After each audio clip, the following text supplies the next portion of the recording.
So I recently watched Peninsula, the sequel to Train to Busan, a really solid, pretty good zombie movie made in South Korea. Train to Busan was basically a family drama that suddenly has a zombie movie happening on a train.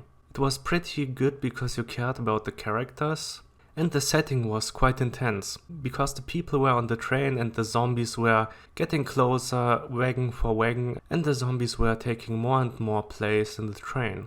There was a lot of emotion in that movie. While it wasn't that great or gory or that special, it did what it did pretty good. It was a surprise hit. So what happened? Of course they made a sequel. I thought it was already kind of weird and a bad idea when I saw the first posters and then it had the title of Train to Busan Presents Peninsula, which just sounds stupid. But recently I saw the Blu-ray for very cheap and I thought whatever, let's just check it out. Because I already own the Blu-ray of the first one in a fancy special edition, that already has the prequel animated movie, which also wasn't that great. And what should I say? Well, Peninsula is just what I expected, unfortunately. Because it's just some dumb action, you don't care for the characters, the story isn't that exciting. There are a couple of interesting action sequences, I guess. They are not really great or outstanding, but they are at least something. Unfortunately, a lot of the action sequences are also pretty bad, especially the ending, when there is a car chase that looks like ripped out of a PS3 game, an early PS3 game. I'm not sure why they decided to take that way for the sequel.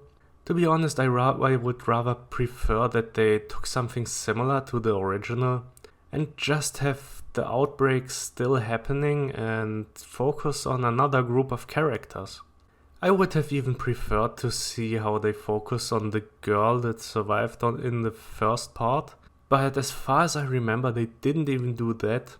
They kind of try to have some kind of empathy or feelings for some of the characters, but it's all so lackluster and surface level that you in the end won't care about it.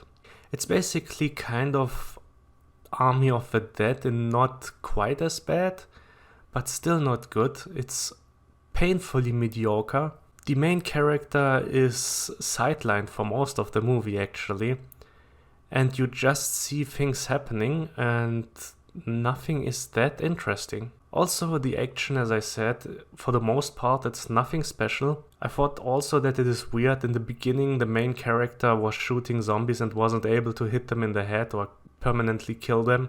And later on he is better than John Wick basically, because there are these groups of running infected zombies and they don't even get close enough to him to do any harm, and he just headshots them one by one effortlessly. It's really weird. And with that said, there is also not that much action in the movie. But let me explain what the exact premise of the movie is. Basically what we have here is 4 years after the events of Train to Busan, so basically after the outbreak, Korea has been isolated from the rest of the world. But there are still some people in Busan, and they have developed some kind of weird outlaw Mad Max-esque society. And our main group is entering this quarantine zone and is looking for a truck that has like a bunch of money in it. They find the truck pretty soon and then they get attacked by zombies. They get split up and one of the guys is by some friendly locals and the rest is by some of those Mad Max type characters. And they have to fight against zombies, but not really. They are like in a cage with the zombies and just run away from them until the round is over, and then they repeat after a while, I guess. I really don't even want to go into spoilers. There isn't that much to tell about this movie. I just wanted to say that you can skip it because, as I already mentioned, it doesn't have the qualities of the first one. It doesn't have any qualities of it on its own. And it's basically something that you have seen before, but usually better. It's not the worst movie. I mean, it's kind of watchable. Maybe you can have fun with it when you watch it with a group of people. But for me personally, it just was so mediocre and so disappointing when comparing it to the original. I mean, even the animated prequel that I didn't like that much was at least a bit better and a bit more unique. So this really doesn't have anything to offer, especially as we have seen a lot of zombie movies in the last couple of years, and this one just doesn't add anything new or interesting to the genre. I mean, you don't have to be groundbreaking every time, but this here isn't really even that entertaining on some level. I mean, maybe people who really love the World War Z movie will like this, but everyone can skip it basically.